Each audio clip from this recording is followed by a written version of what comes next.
I used to believe I had built a life that no one could shake. A home that stood sturdy, unbreakable, even in the face of the fiercest storms. My husband, Greg, and I had been married for almost 2 decades. We had 2 beautiful children, our 19-year-old daughter, Lily, and our younger son, Evan. I thought we were solid. I thought we were safe.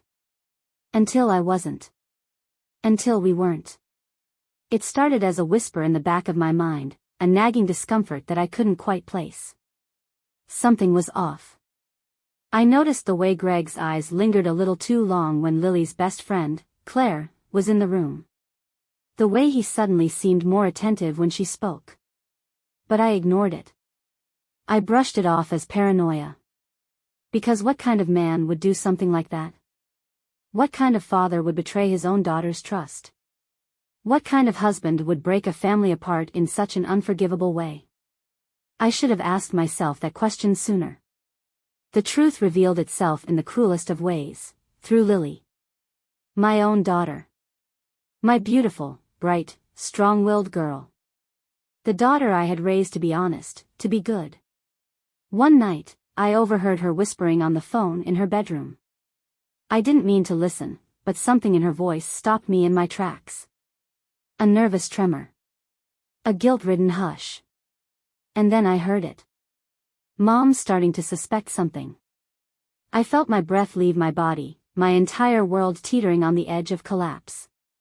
I didn't sleep that night. I sat in bed next to Greg, staring at the ceiling, my heart hammering so loudly I thought he would hear it.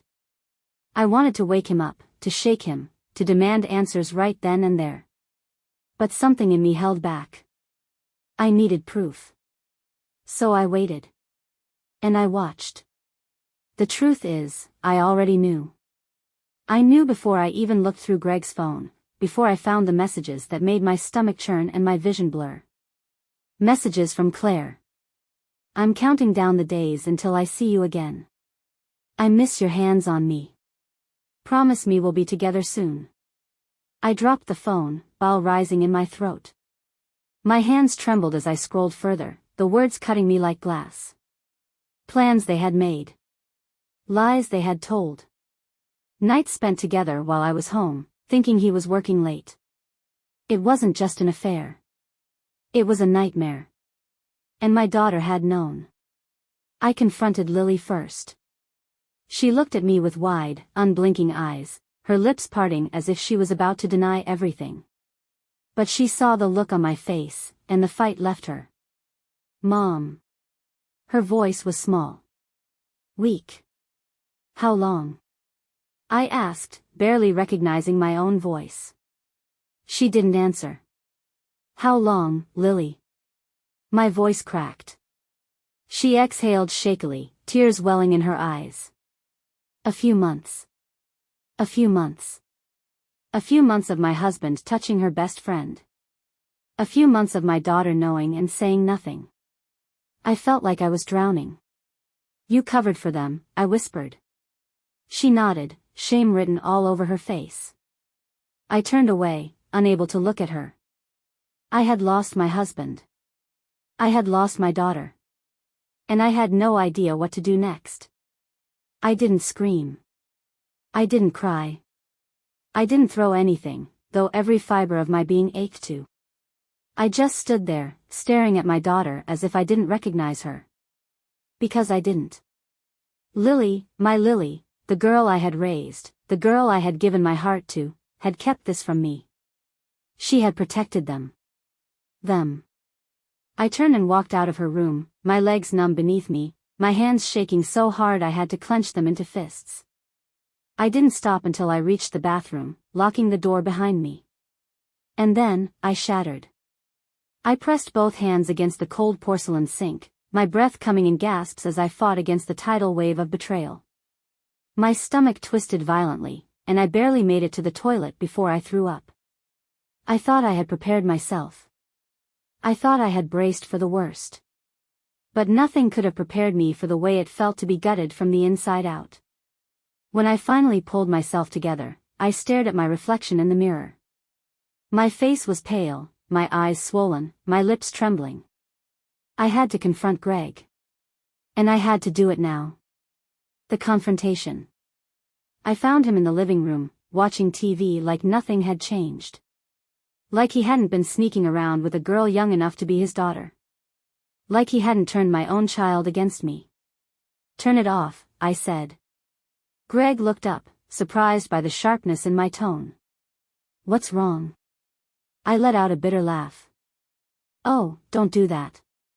Don't sit there and pretend like you don't know. His face barely flickered. He was a good liar. I had learned that over the years. But this time, I wasn't giving him room to weasel his way out. I grabbed his phone from the coffee table and unlocked it before he could stop me. I pulled up the messages I had read in our bedroom, shoving the screen in his face. Tell me, I demanded, my voice shaking. Tell me how long you've been screwing our daughter's best friend. For the first time, real fear flashed in his eyes. Not guilt. Not shame. Just fear. Where did you? I asked you a question. Greg swallowed, his jaw tightening. It's not what you think. I let out a sharp, humorless laugh. Oh, it's exactly what I think. I read the messages, Greg. I saw everything. He rubbed a hand over his face, exhaling slowly, like this was an inconvenience to him. Like I was making a big deal over nothing. It was a mistake, he finally said. A mistake? My voice rose, the word tasting like poison in my mouth. A mistake is forgetting to take the trash out. A mistake is buying the wrong brand of coffee. You had sex with a 19-year-old girl, Greg. A girl who calls me Mrs. Miller. A girl who sleeps in our house when she stays over with Lily. That's not a mistake. That's a choice.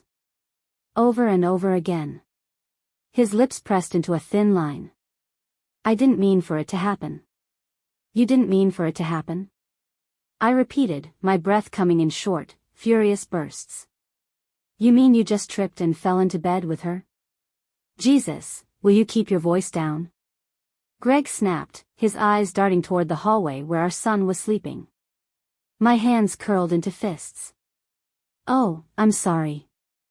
Am I embarrassing you? Am I making you uncomfortable? He stood abruptly, running a hand through his hair. I knew you'd do this. I knew you'd blow this out of proportion. I froze. Out of proportion? I stared at him, at the man I had spent the last 15 years of my life loving, and I felt something in me crack wide open. You're a monster, I whispered. His face darkened. I am not. You are. I stepped closer, my voice eerily calm. You lied to me. You lied to our family. And the worst part? You involved our daughter. You let her cover for you. You made her part of your disgusting secret. That seemed to get to him. His expression flickered, just for a second. I scoffed. Oh, that bothers you? That I know what you did to her, too? Lily is an adult, he snapped. She made her own choices. She is 19. I shouted, my anger finally breaking free. She is barely out of high school, Greg. And Claire? Claire is a child compared to you. Greg exhaled sharply, shaking his head. You don't understand. Then make me understand, I challenged, my voice like steel. Tell me how a grown man, my husband, could look at a girl who called him Mr. Miller and decide he wanted to ruin her life. He had nothing to say. Because there was nothing he could say. I felt my chest tighten, the full weight of everything crashing down on me. The betrayal. The deception. The fact that my own daughter had been complicit. I needed to get out of there. I turned toward the door, my hands shaking as I reached for my coat. Where are you going? Greg demanded. Away from you, I said coldly. Look, we need to talk about this. Oh, we'll talk, I promised, my voice sharp as a blade. But not tonight. Not before I figure out whether I want to kill you or just ruin your entire life. And with that, I walked out the door, leaving behind the man I no longer recognized and the home that no longer felt like mine. I don't remember driving. I don't remember grabbing my keys or slipping on my shoes. One moment, I was standing in my living room, watching my husband's face twist into something I no longer recognized. The next, I was gripping the steering wheel, my knuckles white, my breath coming in sharp, uneven gasps. I had nowhere to go. Nowhere that felt safe. So I pulled into the empty parking lot of a grocery store, turned off the engine, and sat in the suffocating silence. And then I screamed. I slammed my fists against the steering wheel, my whole body shaking with rage, with grief, with something so raw I didn't know how to contain it. I wanted to rip my skin off. I wanted to claw at my chest until the ache inside of me had somewhere to escape. I had been betrayed before. People lie. People cheat. But this was something else. This was my own husband. My own daughter. And Claire. Sweet, bubbly, naive Claire, who had sat at my dinner table and laughed at my jokes. Who had gone on family vacations with us. Who had looked me in the eyes and called me family while she was sneaking around with my husband behind my back. It made me sick. I thought of my son, Evan, still sleeping in his bed at home, blissfully unaware that his world had just been burned to the ground. I thought of the moment he would find out. I couldn't let him see me like this. I needed help. I reached for my phone with trembling hands and scrolled through my contacts until I landed on a name I hadn't called in years. Samantha. My best friend. My oldest friend. The one person I had shut out when Greg convinced me that our marriage was more important than my friendships. The friend I had lost in the slow, suffocating way that married women sometimes lose themselves, until they wake up one day and realize they have nothing left. I hit call before I could talk myself out of it. She picked up on the second ring. Hello? Her voice was groggy, thick with sleep. I glanced at the time on the dashboard, 2:14 a.m. Of course she was sleeping.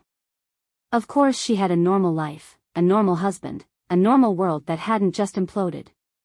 But the second I tried to speak, I choked on my own breath, and all that came out was a ragged, gasping sob. There was silence on the other end.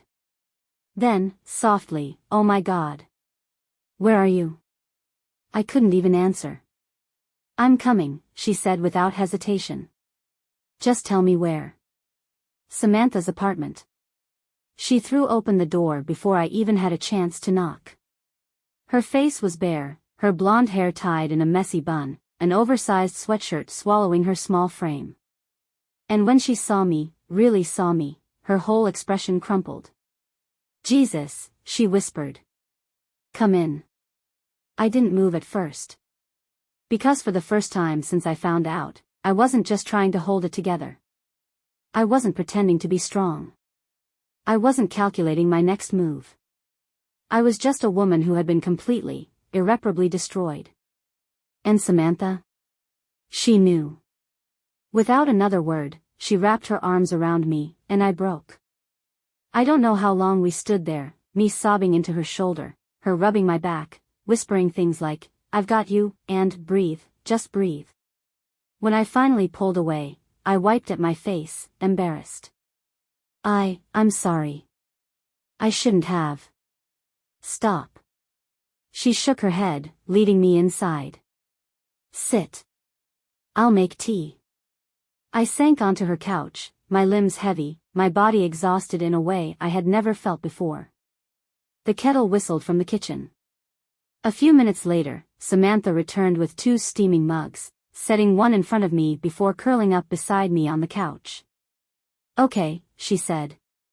"Tell me everything." So I did. I told her about the text messages. About the way Lily had known and said nothing. About the confrontation with Greg. By the time I was done, her face was unreadable, her fingers wrapped tight around her mug. Then, finally, "I'm going to kill him." I let out a choked laugh, but there was no humor in it. "Get in line." She was quiet for a moment, watching me carefully. "What are you going to do?" I opened my mouth, but nothing came out. Because I didn't know. I should know. I should have a plan. But all I had was the burning rage inside of me and the crushing weight of betrayal sitting on my chest like a cinder block. Samantha seemed to read my mind, because she reached for my hand, squeezing it. "You don't have to figure it all out tonight," she said. "You don't have to be strong right now." And just like that, I felt the tears start again. Because I didn't want to be strong. I just wanted to stop hurting. The morning after. I barely slept. Samantha let me take her bed while she crashed on the couch, but every time I closed my eyes, I saw Greg's face. Lily's face. Claire's texts. I finally gave up sometime around dawn. By the time Samantha woke up, I was sitting at her kitchen table, staring at my untouched cup of coffee. She yawned, running a hand through her hair. "Have you been up all night?" I nodded numbly.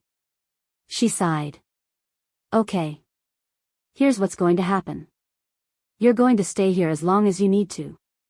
You're going to take time to process. And when you're ready, you're going to go back to that house and take everything." I blinked at her. "What?" "Greg doesn't get to win," she said fiercely. "He doesn't get to keep the house. Or your daughter. Or your life.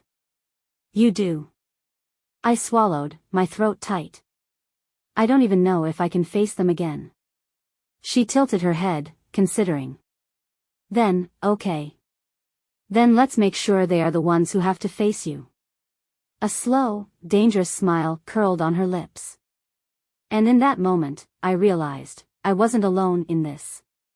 I had Samantha. And together? We were going to make them pay. I never thought I'd be the kind of woman who plotted revenge. I never thought I'd be the kind of woman who had to. But here I was.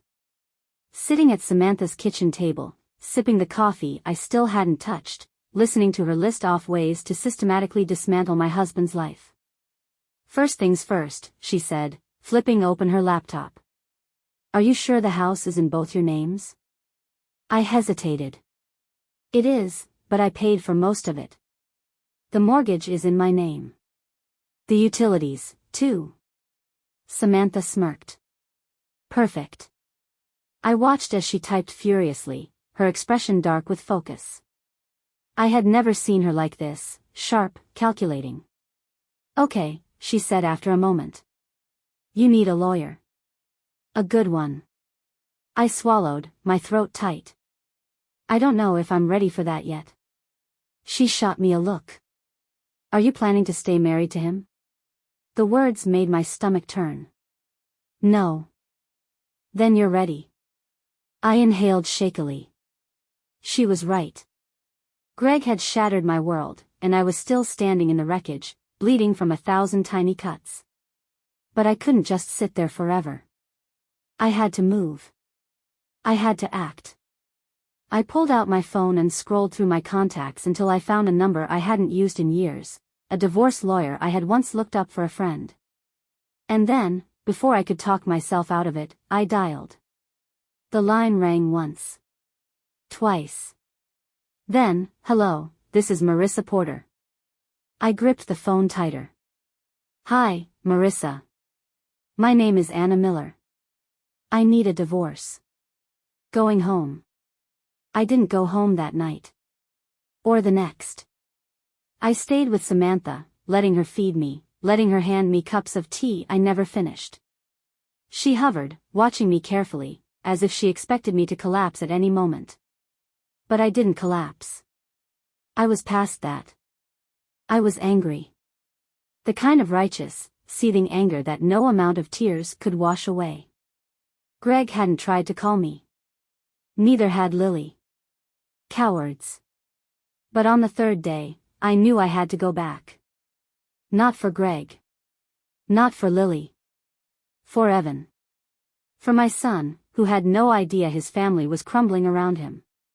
Samantha insisted on coming with me. So together, we drove to the house I no longer considered home. I expected to feel something when I stepped inside. Pain.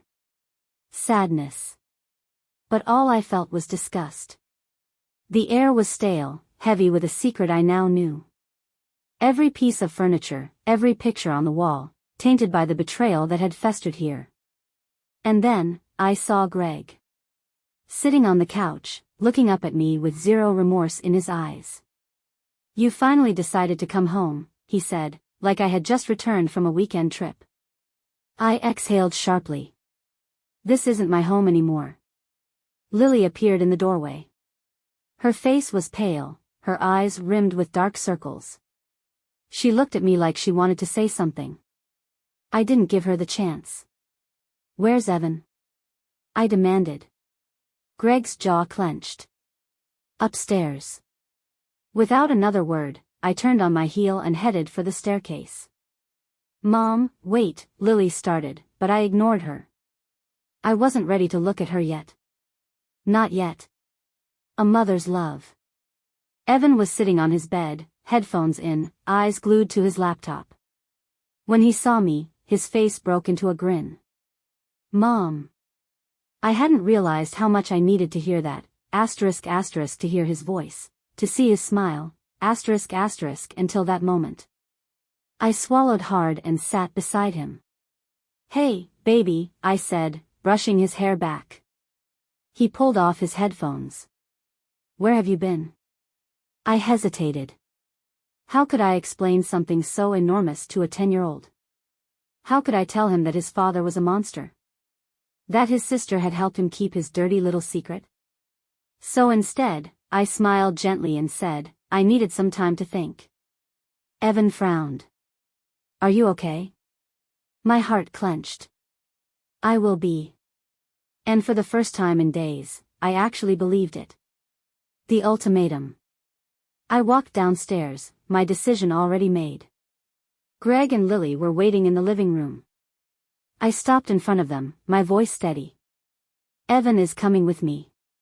Greg's expression darkened. "Like hell he is." I raised an eyebrow. "Are you really going to fight me on this?" He hesitated. Because we both knew the truth, he had never been much of a father. He wouldn't fight for Evan, not really. Not when his new life with Claire was waiting for him. Not when his dirty little secret was about to go public. I turned to Lily. For the first time since I found out, I looked her in the eyes. She flinched. "I don't know how to forgive you," I said quietly. Tears welled in her eyes. "Mom, Not now," I interrupted. "Maybe not ever." The words landed like a slap. But they were true. I turned back to Greg, my voice hard. "I'll be filing for divorce tomorrow. I suggest you get a lawyer." His mouth opened, then closed. For the first time, I saw something like fear in his eyes. "Good. Come on, Evan," I said, heading for the door. And without another word, I walked out. This time, for good. Evan held my hand tightly as we walked out of that house, his small fingers curling into mine like he could sense the storm brewing around us. And maybe he could. Maybe he understood, in his own way, that everything was about to change.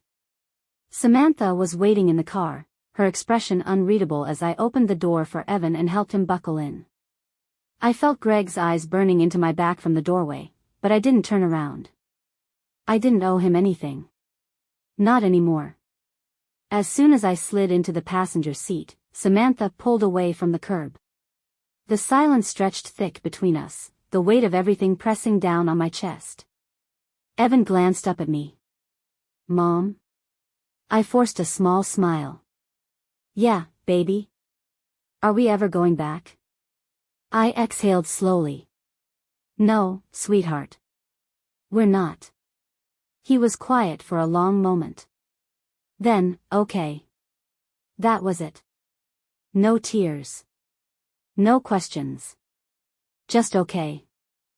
I turned and stared out the window, my stomach twisting. He should be upset. He should be asking me why. But I think, deep down, Evan already knew that house was no longer safe for either of us. He was too young to understand the details. But he understood enough. Samantha reached over, giving my knee a reassuring squeeze. You did the right thing. I nodded, though I wasn't sure if it felt like the right thing just yet. Because despite my anger, despite the betrayal still burning through my veins, I had just left behind my daughter. And I had no idea if I'd ever get her back. The first shot fired. Samantha's guest room was small but warm, the walls lined with framed photos of her family and old college memories. Evan curled up on the twin bed, his favorite blanket wrapped around him, his breathing deep and steady. I watched him for a long time, brushing the hair from his forehead. Then, when I was sure he was asleep, I grabbed my phone. Marissa, my lawyer, had texted me earlier that afternoon. Ready to go whenever you are. I hesitated for only a second before typing back. Let's do it. File the papers. My thumb hovered over the send button. Once I hit it, there was no going back. I closed my eyes, inhaled sharply, and pressed send. Greg had started this war. Now, I was going to finish it. The first blow lands. Greg didn't call. He didn't text. Not that I expected him to. But when my phone finally rang the next day, it wasn't him. It was Lily. I stared at the screen, my heart pounding. Samantha glanced over. You gonna answer? I swallowed hard. I don't know. Well, do you want to hear her voice, or do you want to let her stew in whatever guilt she's drowning in? I hesitated, then swiped to accept the call. Mom? Lily's voice was small. Broken. I didn't say anything. I don't know what to say. A bitter laugh escaped me. Then why are you calling? A long pause. Then, barely above a whisper, I miss you. Something inside me cracked, but I held firm. Lily, you kept this from me. You let him lie to me. You helped him betray me. I didn't know what to do, she cried. I hated it, Mom. I hated knowing, but I was scared. Dad, he told me if you found out, it would ruin everything.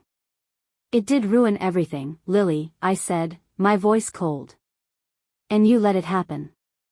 She sobbed on the other end. I clenched my jaw, trying to keep the anger from swallowing me whole. I wanted to fix it, she whispered. I thought if I kept quiet, if I just let it go, it would stop. But it didn't. And now I've lost you. I closed my eyes, pressing my fingers against my temple. Lily, I said slowly, I don't know how to fix this. I don't know if I can. Please, Mom, she begged. Don't shut me out. For a long moment, I didn't speak. Then, finally, I need time. She hiccuped another sob. Okay. And Lily? Yeah? I inhaled sharply. You still live under his roof. Don't call me again until you're ready to see him for what he really is. And then, before she could say another word, I hung up. Samantha let out a low whistle. Damn. I tossed my phone onto the table, rubbing my temples. I don't know what to do with her. You do, Samantha said simply. You just don't like the answer. I sighed. Yeah. Because the truth was, I couldn't trust Lily right now. Not when she was still under his influence. And that realization broke me in a way I wasn't ready to face. The knock at the door. The divorce papers were officially served 3 days later. Greg still hadn't called. I should have known that silence wouldn't last. Because that night, as Samantha and I sat at the kitchen table with glasses of wine, there was a sharp, urgent knock at the door.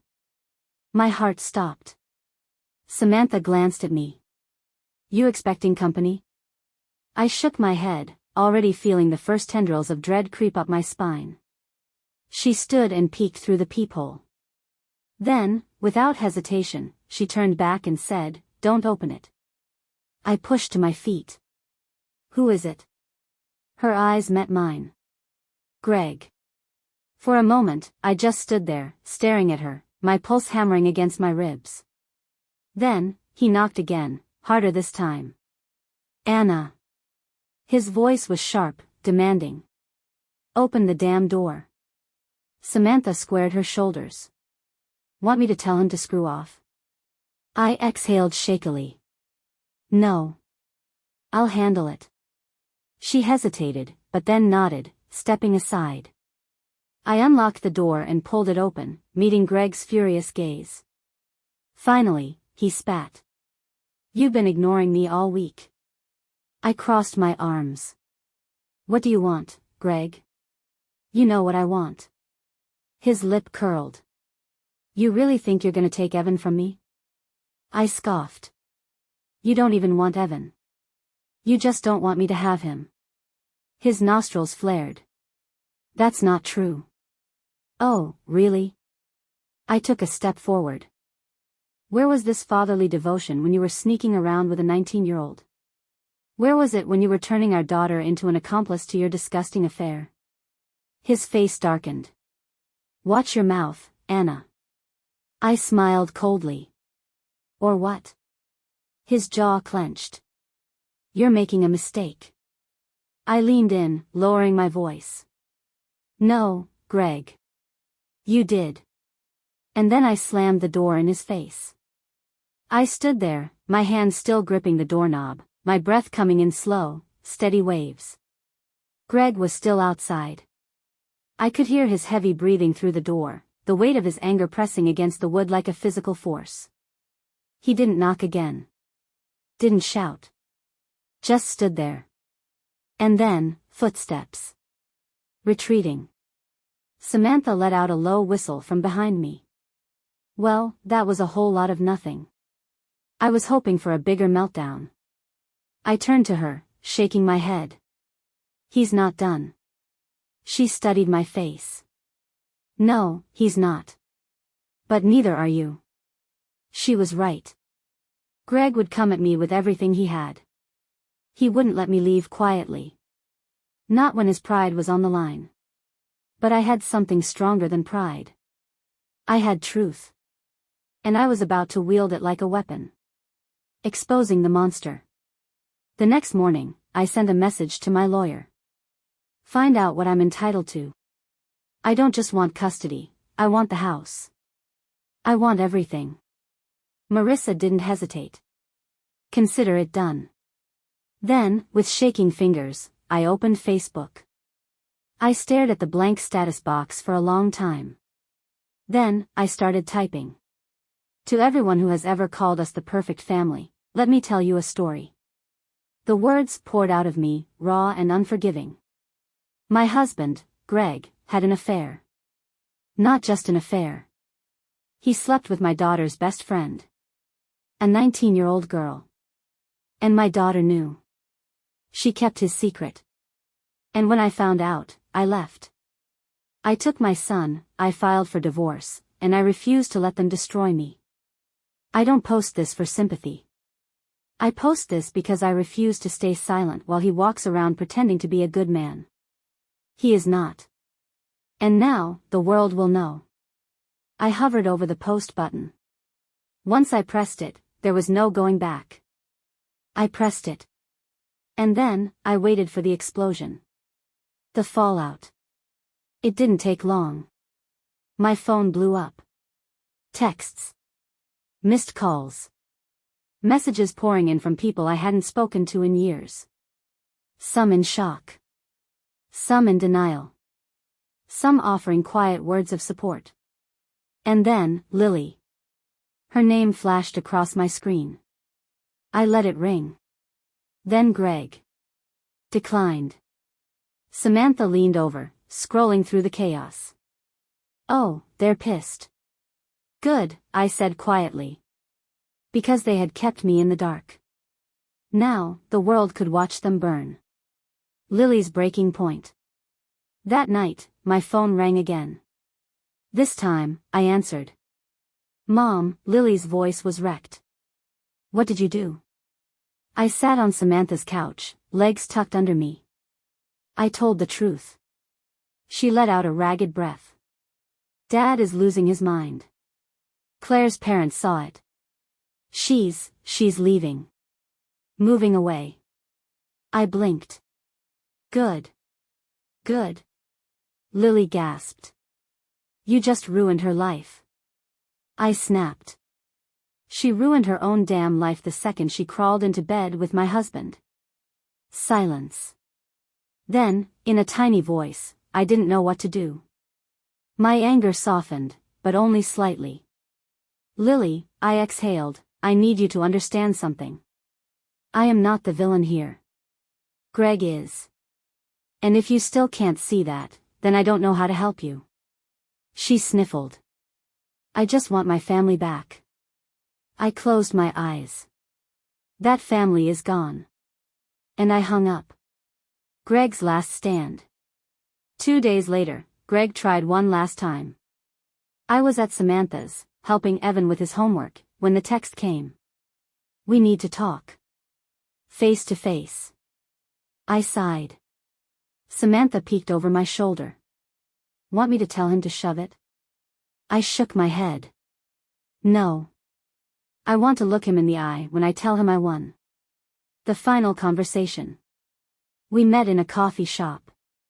Greg looked rough. Dark circles under his eyes. His hands clenched on the table. I sat across from him, unmoved. You made this public, he hissed. Do you have any idea what you've done to me? I sipped my coffee. Not enough. His eyes flashed. You're trying to destroy me. I tilted my head. Did you think I'd just take it? Did you think you could sleep with a teenager, drag our daughter into your lies, and I'd just what? Cry in a corner? Greg exhaled sharply. You don't have to be this cruel. I laughed. Laughed. You don't get to call me cruel, Greg. You don't get to play the victim. He leaned in, voice low. You made a mistake, Anna. I matched his energy. No. You did. He stared at me, searching for something, weakness, regret, anything. He found nothing. Finally, he sat back, defeated. What do you want? He asked quietly. I smiled. I already took it. The end of us. I left that coffee shop lighter. Because for the first time in months, I had won. Greg could fight all he wanted. He could rage, he could plead, he could play the victim. But the world knew the truth now. And I was free. Winning didn't feel the way I thought it would.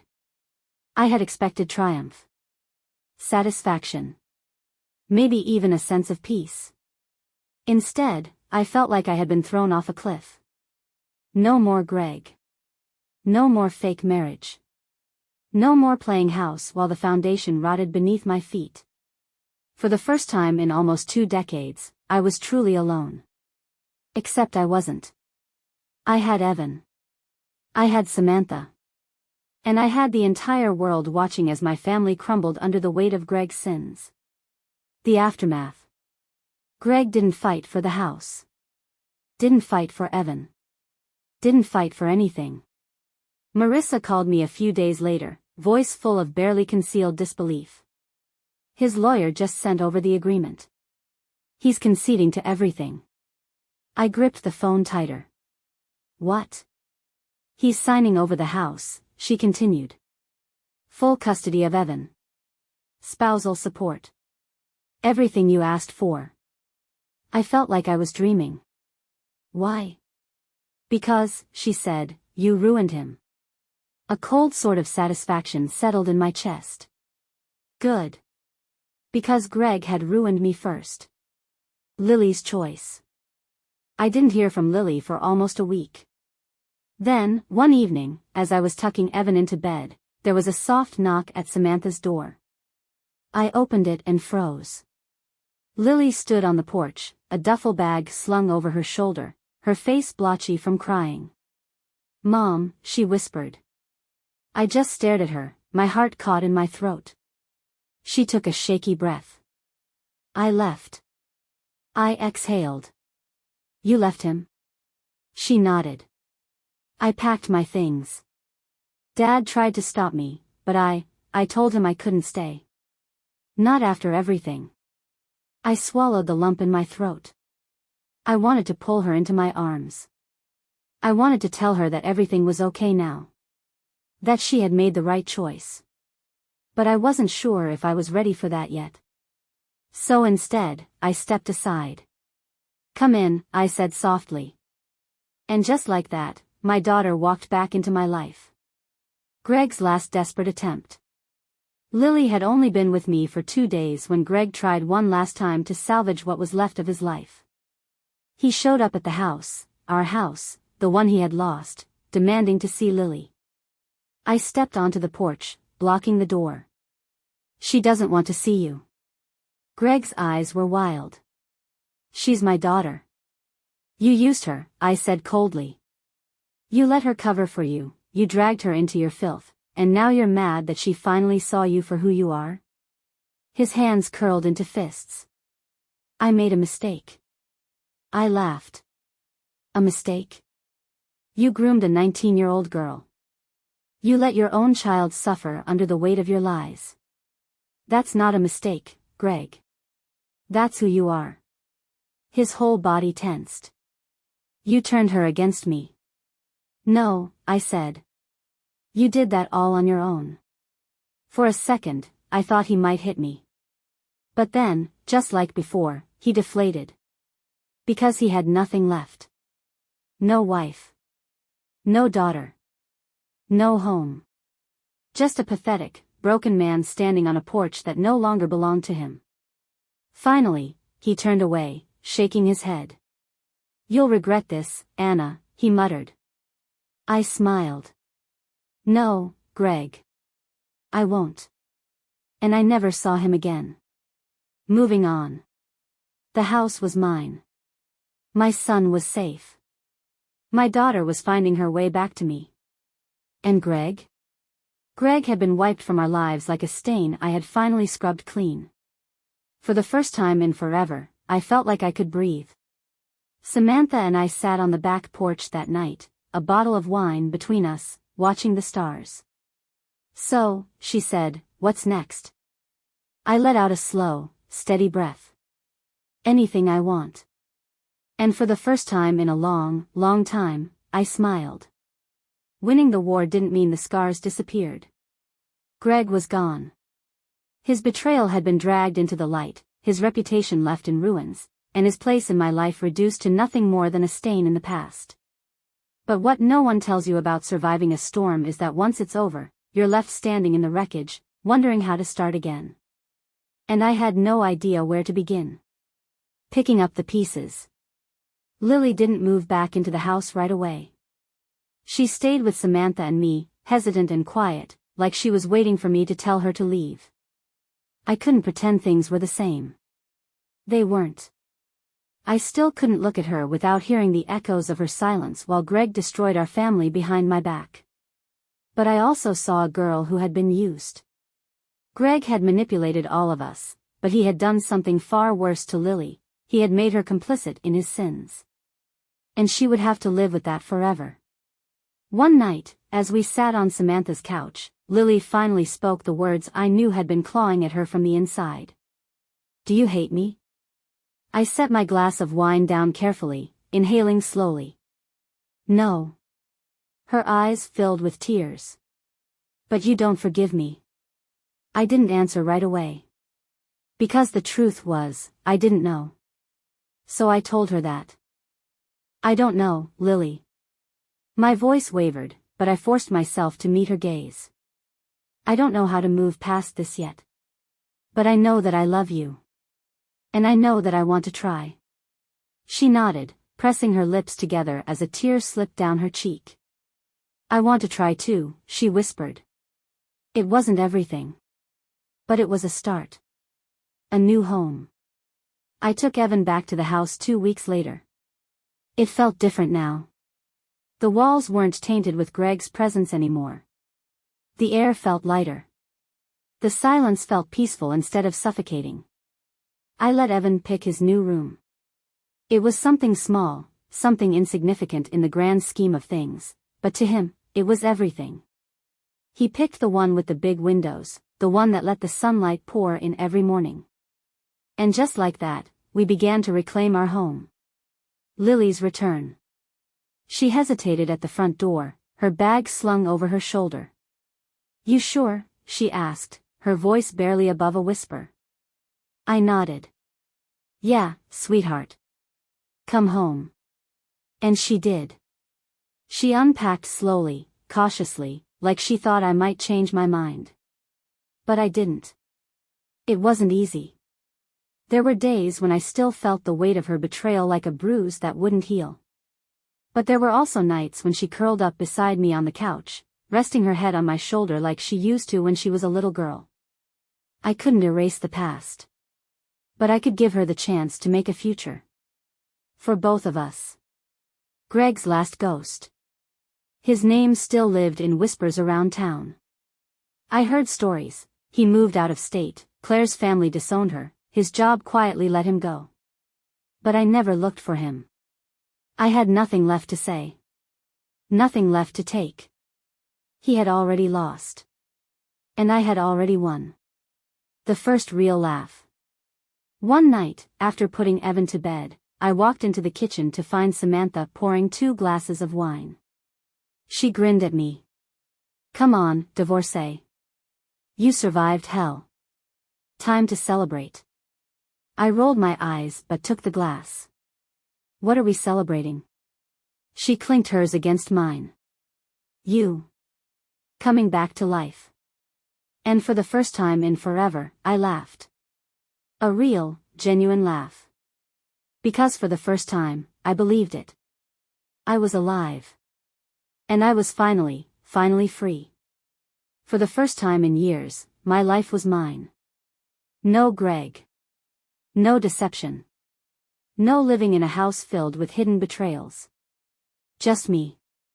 Me, my kids, and a future that I was finally ready to build on my own terms. Lily's redemption. Lily was trying. She was careful around me, like she was walking on glass, afraid that one wrong step would shatter everything we had left. One night, I found her sitting at the kitchen table, flipping through an old photo album. She looked up when I entered, her eyes red, the guilt written all over her face. "I was looking at these," she said softly, running a finger over a picture of her younger self, smiling, innocent, unburdened. "And I keep asking myself, when did I lose her?" I swallowed the lump in my throat and sat beside her. "You didn't lose her," I said. "She's still in there. You just got lost for a while." She sniffled, nodding. "I don't deserve to be here." I hesitated, then took her hand. "You made a mistake, Lily. A big one. But you're here. You left him. You came back. And that means something." She let out a shaky breath. "Do you think we'll ever be okay again?" I squeezed her hand. "I think we'll be different. But maybe that's not a bad thing." For the first time in weeks, she smiled. And for the first time, I believed that we could find our way back to each other. The letter. Greg never reached out again. But one day, a letter arrived. No return address. Just my name, in his handwriting. I stared at it for a long time before finally opening it. "Anna. I don't expect you to read this. I don't expect you to care. But I needed to say something, even if it's too late. I was a coward. I let my own selfishness destroy the best thing I ever had. I told myself lies to justify it, but the truth is, I was weak. And you were always stronger than me. I won't ask for forgiveness. I don't deserve it. But I hope, someday, you'll understand that none of this was your fault. Take care of them. Take care of yourself. Greg." I folded the letter carefully and set it in a drawer. Not because I forgave him. But because it was proof that I had been right about him all along. And he knew it. New beginnings. Life settled into something normal. Or at least, something close to it. Evan was thriving. Lily was healing. And me? I was living again. One night, Samantha dragged me out to dinner, insisting I needed a night out. As I sipped my wine, she smirked at me. So, when are you gonna start dating again? I nearly choked. Excuse me? She laughed. Oh, come on. You're single, hot, and finally free. What's stopping you? I sighed. I think I need to figure out who I am before I figure out what I want from someone else. She raised her glass. Fair enough. But when you're ready, we're doing a full makeover. I groaned. But for the first time, the idea didn't seem so impossible. Because for the first time, I wasn't trapped in someone else's story. I was writing my own. The final goodbye. One afternoon, I stood outside my house, watching as movers carried away the last of Greg's old belongings. Everything that was his, gone. Every last trace of him, erased from this home. I closed my eyes, inhaling deeply. Then I walked inside and locked the door behind me. Because this was my house now. My life. And Greg Miller was nothing more than a name I used to know. Some endings come like thunder, loud, chaotic, impossible to ignore. Others arrive quietly, slipping in like the last whisper of a fading dream. Mine was somewhere in between. It didn't happen all at once. It wasn't some grand revelation. It was waking up one morning and realizing I no longer thought about Greg the second I opened my eyes. It was seeing Lily smile and not immediately remembering what she had done. It was laughing at Evan's silly jokes and realizing that for the first time in a long time, I felt happy. The last conversation. One afternoon, I got a call from an unknown number. I almost ignored it. But something told me to answer. Hello? Silence. Then, Anna. Greg. I closed my eyes, gripping the phone tighter. What do you want? I'm leaving, he said. His voice was different, tired, defeated. For good. I opened my mouth, then closed it. Good, I finally said. A long pause. Lily's better off with you. Evan, too. I didn't say anything. Because I already knew that. I hope. He exhaled sharply. I hope, someday, you'll be happy again. I let the words hang between us. Then, in a voice that was stronger than I expected, I said, I already am. And then I hung up. Moving forward. Life wasn't perfect. It wasn't a fairy tale ending with a shiny new love interest and a picture-perfect future. But it was mine. I found a job that I loved. I started taking long walks in the evening, just to enjoy the quiet. I made new friends. I reconnected with old ones. And one day, I caught my reflection in the mirror and recognized myself again. Not Greg's wife. Not the woman he betrayed. Just me. Anna Miller.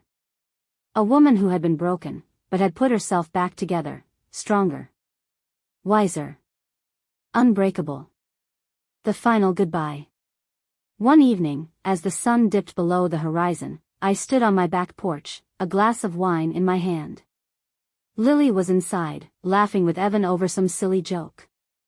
Samantha was texting me about our weekend plans. And Greg?